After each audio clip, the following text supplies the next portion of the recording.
Welcome back, or welcome if you're just joining us. This is The World This Week, and with us from Time Magazine, Vivian Walt. Also with us, Judah Grunstein of World Politics Review, Olivier Guez of the Frankfurter Allgemeine Zeitung, and freelance reporter Celestine Bolin. Elections taking place on both sides of the Atlantic in 2012. With less than 2 months to go in this country, it's the home stretch. And at the same time, this week saw Super Tuesday in the United States, where 10 out of 50 states, 20%, picked their delegates to the Republican nominating convention. Now, over there, Mitt Romney's won the most delegates so far, but failed to deliver a decisive blow, which means you'll be getting a few more weeks, possibly months, of political ads, like this one. I'm Rick Santorum, and I approve this message. Mitt Romney's negative attack machine is back on full throttle. This time, Romney's firing his mud at Rick Santorum. Romney and his super PAC have spent a staggering $20 million brutally attacking fellow Republicans. Why? Because Romney's trying to hide from his big government Romneycare and his support for job-killing cap and trade. And in the end, Mitt Romney's ugly attacks are going to backfire. Judah Grunstein, they even have an actor impersonating Mitt Romney. Is this political campaign very different from the ones you've seen in the past? Yeah, well, to a certain degree. I mean, even from the very first debates that I saw, I was struck by the sense that this was the first sort of reality TV presidential election where the sort of limits of discourse and the limits of the way people are willing to speak to each other and portray each other have just been lifted. It just seems like no holds barred. I mean, Newt Gingrich at one point explicitly called Mitt Romney a liar, which I don't think I've ever seen even in some of the most hardest fought political campaigns. I don't think I've ever seen that in my lifetime. And on and on and on, like that ad just showed. I mean, it's very entertaining. I'm not sure how politically informative it is, or how healthy it is for the country, but it's certainly an entertainment. Olivier Guez, your book is called American Spleen. Is this what you were referring to?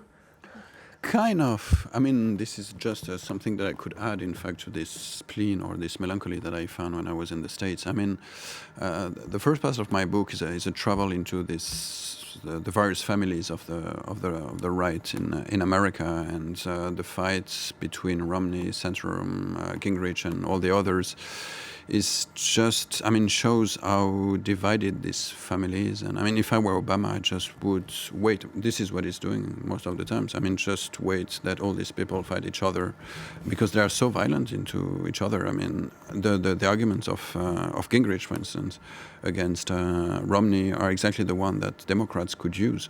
I would say. Vivian Walt, is it a case of more dumbed down than before?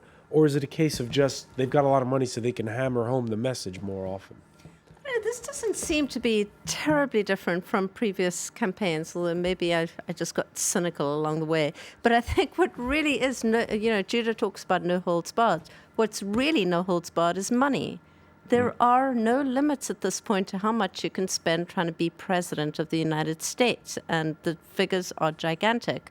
And therefore, you can have endless negative ad campaigns. You can, this does not come cheap, Hollywood-style ad campaigns. And I think this is partly why we're seeing this kind of dragged-out mudslinging, because they can afford to do it. And it seems to me that's a really crucial element in this whole campaign. All right, we've seen name-calling. We've also seen one-upmanship, which has been particularly intense over the candidates' respective loyalty to Israel in the standoff over Iran's nuclear program. The Denver Post's Mike Keefe sums up the saber rattling, in this cartoon. Some even go way further. My goal is really simple. I want to produce so much energy in the United States that no president ever again bows to a Saudi king. I want to produce so much energy in the United States that when the Iranians practice sealing off the Straits of Hormuz, through which 1 in every 5 barrels of oil in the world goes, we can say to the Chinese, the Indians, and the Europeans, you have a problem. You may want to figure out how to build a navy big enough to protect your asset, because we're frankly producing our own oil and it ain't our problem anymore. What's this going to do for politics, this kind of talk? I mean, I think, as Vivian is saying, money has a lot to do with it. The other thing is that it's, the Republican Party has really been hijacked by its extreme right wing. And so, Romney is on the defensive because he's constantly having to go through this litmus test of whether he's, to the right enough. I wonder whether, if this doesn't lead to victory in November, which it could, it very well might, that there is a center to the Republican Party. It just doesn't seem to be able to kind of establish its pride of place. I mean, it's not as if Republicans have that sort of moderate Republican, which Mitt Romney really represents, was elected to governor of Massachusetts on that basis. They've not all gone away. They're just not being heard. Money, again, yes, and also this big money, these individual donors who are able to dictate. You're talking about Israel, Sheldon, Adelson. Yeah. He's a big Israel, unconditional Israel supporter who is able to throw his weight around way beyond what is usually sort of considered normal. So I just think it's about sort of going back to some kind of middle ground, both perhaps in the campaign financing, although I don't know, since the Supreme Court was the one that ruled on that. And secondly, letting the silent majority speak. I mean, they didn't go away. Right, so too early to say how it will play out in the fall. Here in France, what's the top issue? Well, this past week, the false claim by far-right leader Marine Le Pen that 100% of beef slaughtered in the Paris area is halal. The truth is under 3%. Well, that went viral when the incumbents camp decided to run with the story. And Olivier Guez, we're debating all week long in France about the way in which our beef is slaughtered. Isn't that a bit strange? We're less than 2 months from the second round of the presidential election. It is strange, but on the other hand, it's not so strange because I think it's just a sign of the strong identity crisis there is in this country, in France. And halal is just a symbol of all of this, of all these questions concerning the French identity. I mean, you've been having debates about the French identity for years and years now, and no one has been able to kind of define it because it's very difficult. And now France is kind of celebrating the 50th birthday of the Accord d'Évian, so the independence of Algeria, and all of this is coming up, I think, in France. It's all linked to this question of identity, and halal is just the biggest symbol of all of this, all the troubles with the French, with their identity, and how political forces try to play with this question of identity and with the Muslim minority in France. Vivian, were you expecting this to be the big topic heading into the home stretch of the presidential election?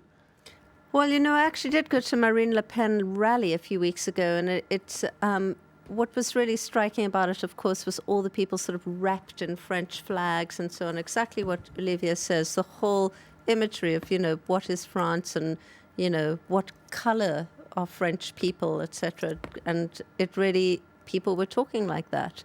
So, yes, I think it's a highly sensitive issue, but I think it taps into a much bigger issue, which is people's terrible insecurity about the economy and great insecurity about whether they're age-old French rights of, the kind of welfare and security and so on are really going to sustain the next few years. And what's certain is that the French president has been tacking right. He did so on Tuesday during a 3-hour interview and debate session on public television station France 2.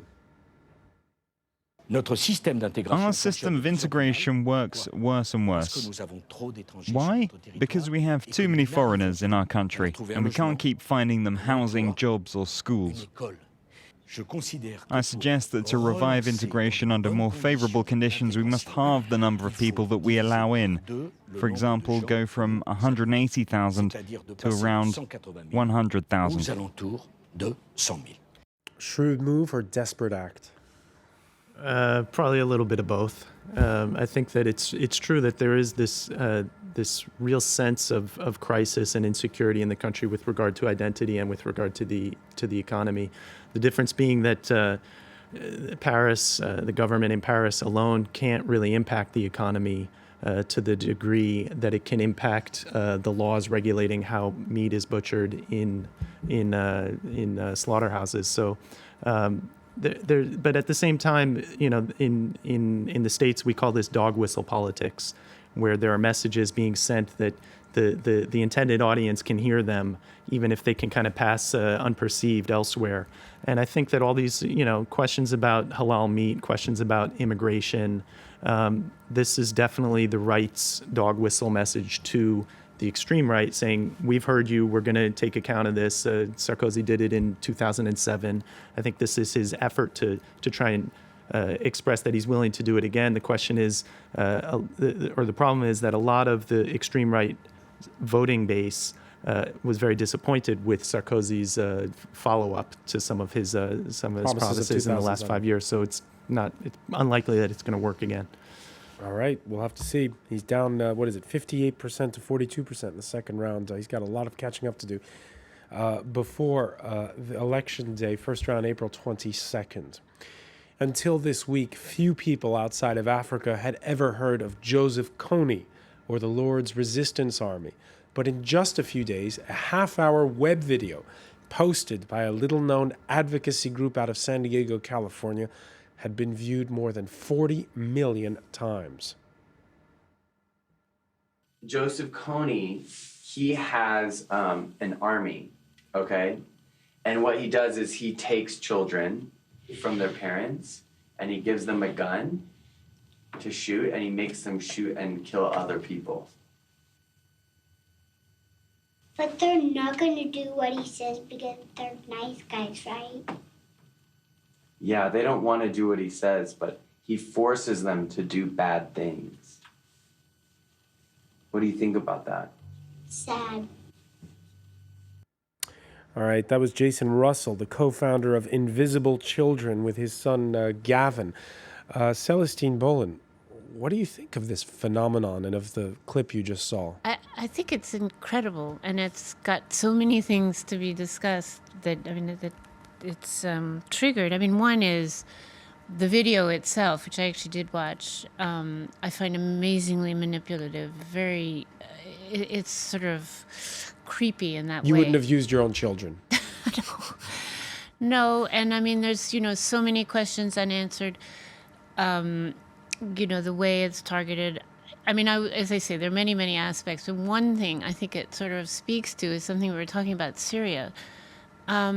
We need journalists, to sort of do reporting on things. I mean, even in this kind of a documentary, there's sort of a lack of facts and lack of context and lack of world sort of, knowledge. And it's just striking that it went out there and was surfing the web for all these days. And from the video, you get the impression that this campaign has been going on quite successfully with U.S.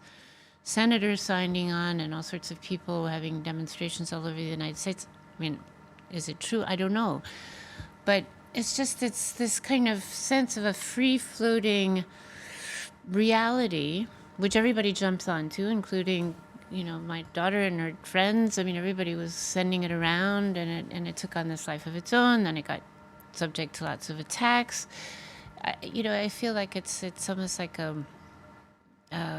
space story. And that's an interesting point. What's interesting is how the message has targeted the young, with teenagers telling their parents of the video. And there's been like a flow of orders for the merchandising that supports Invisible Children. A lot of people getting the bracelets and whatnot. But Vivian Walt, we're now talking about this mystic guy who kidnaps children, and he's been doing it for 2 decades, but we'd never talked about it on this show ever before. I mean, what's incredible is you might have spoken about it 10 years ago. I mean, I went to northern Uganda maybe 10 years ago to do this story, as did many journalists. And Joseph Kony's been under indictment by the International Criminal Court for 7 years. For 7 years, they have failed to bring this guy to justice. They've tried. They've tried, kind of, sort of. It's been, a somewhat ineffectual effort to catch him, although maybe this will be a little bit more effective. Maybe the International Criminal Court should get into the business of social media and start producing documentaries. And maybe there is a lesson to be learned here about how to communicate to millions of very people. Prominently featured in the video. I mean, they're interviewed, and he's number one on their list. And they both and they've said in statements since that they approve of the video.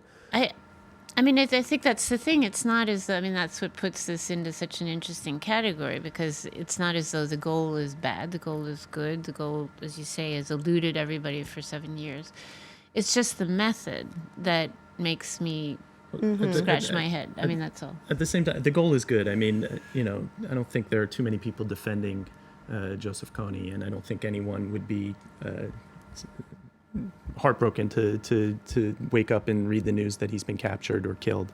But at the same time, Kony at this point is more of a sort of recurring symptom of the problem than the actual cause of the problem. And I haven't watched the video. From what I've read about this sort of backlash against the video, the major problem is that the kinds of solutions that they're talking about, which are really particular to Kony, don't really treat the systemic problem or the larger problem in the region, which have to do with states manipulating militias in other states for their own ends. It has to do with weak. The name of Uganda's president doesn't come up. In addition, weekly enforced borders where illegal arms are being shipped. So you have this whole arc of conflict and instability that is much larger than Kony. And that isn't really addressed. I mean, again, none of that fits onto a bracelet or makes for a good ad campaign, so you probably can't generate the kind of attention that this one does. But it would certainly make a better documentary. It would make a better policy. And a full-hour debate for us as well. Unfortunately, we're out of time. Should tell you there's the backlash. Just one comment from Twitter from our friend Joseph Lake from the Economist Intelligence Unit. He says, when does the backlash against the backlash start? Who's writing the anti-Kony 2012 post? So that thanks for that, Joseph Lake. I want to thank as well Vivian Walt for joining us, Olivier Guez, Celestine Bolen, and Judah Grunstein. And thank you for being with us here in The World This Week. Stay with us. Next, it's Business with Marcus Carlson.